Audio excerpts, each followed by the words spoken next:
All right, well, forget the stimulus. A lot of financial experts believe eliminating or suspending mark-to-market accounting rules would do a lot more to help the economy and really stop the bleeding in the financial sectors. Let's talk more about this. Joining us, Rich Berg from Performance Trust in Chicago. He's leading a campaign to scrap mark-to-market. And Rich, it's a bit of a heady topic, so let's put it out there in a way that everybody can understand. Tell us what mark-to-market is and why it has become such a massive problem for all the banks. Okay, let's separate out the definition of bank. You have an investment bank and you have a commercial bank. I'm talking about mark-to-market for commercial banks. So commercial banks have assets. They make loans, they purchase securities. Right now, if some third party does not like the value of their loan or security, they can force them to write that asset down to whatever the market price is today on the bid. The problem is that if you push that to an extreme, every bank will make a loan no longer than 90 days. And they'll re-underwrite the loan. So the old days of, hey, we got a 30-year mortgage or 15-year mortgage, ain't going to happen. 90-day mortgage. Why? Because if I have to be able to liquidate that loan every 90 days, I'm going to pass that expense down to you. And banks, correct, and banks, unlike people, right, let's say you buy a house for 100 grand and it goes down in value and now it's worth, say, 80. You don't have to sell, your house is worth 80, you don't have to sell it, so you're fine. If you had to sell it, you'd be in trouble. The problem is, right, with banks, they have to maintain certain levels of capital, the reserve ratio. So as they write these values down on their books, even if they don't have to sell them, they need to raise more capital, right, to maintain those levels, which is why we hear that they are, quote, hoarding taxpayer money. They have to. Right. Well, and it's more than that, though, is if I go below a certain capital, I'm out of business. So now, let's say you're the manager of the bank. Do I add another asset that right now is good, that down the road may not be viewed good? I have to write it down and I'm out of business. Not when I'm staring at all these potential mark-to-markets.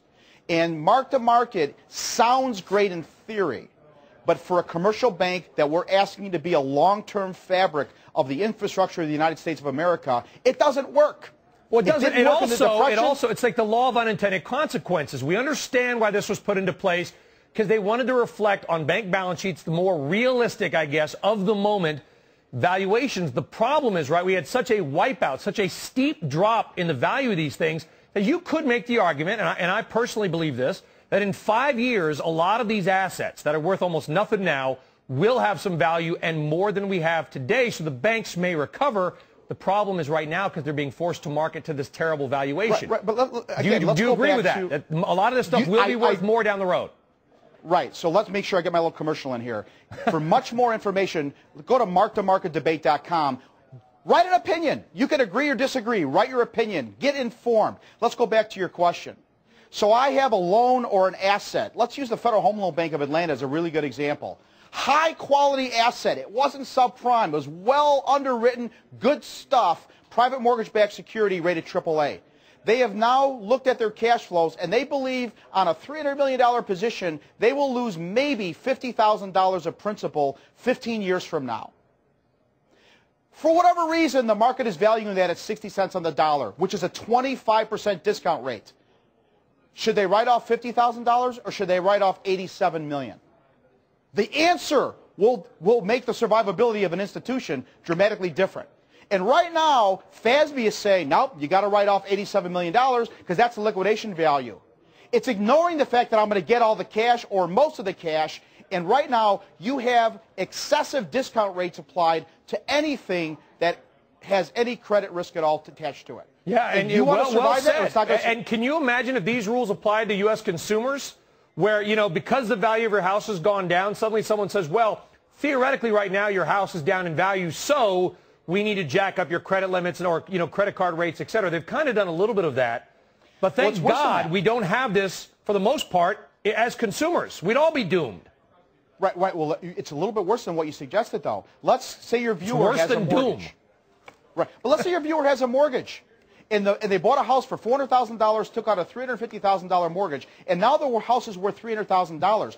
Under mark-to-market, you will get a $75,000 to $90,000 margin call that if you don't meet right now, you're going to foreclose on the house, even though the consumer says, wait a minute, I've made all my payments. I'm current. It's not the standard.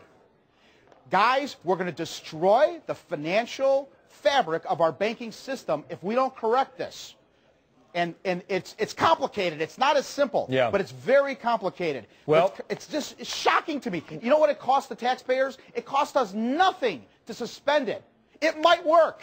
It doesn't cost you anything, but it's killing us right now. And you know what, Rich? You've explained it about as well as anybody we've had, so we'll invite you back on soon. Rich Berg, Performance Trust, thank you very much. Appreciate it. Mark2marketdebate.com.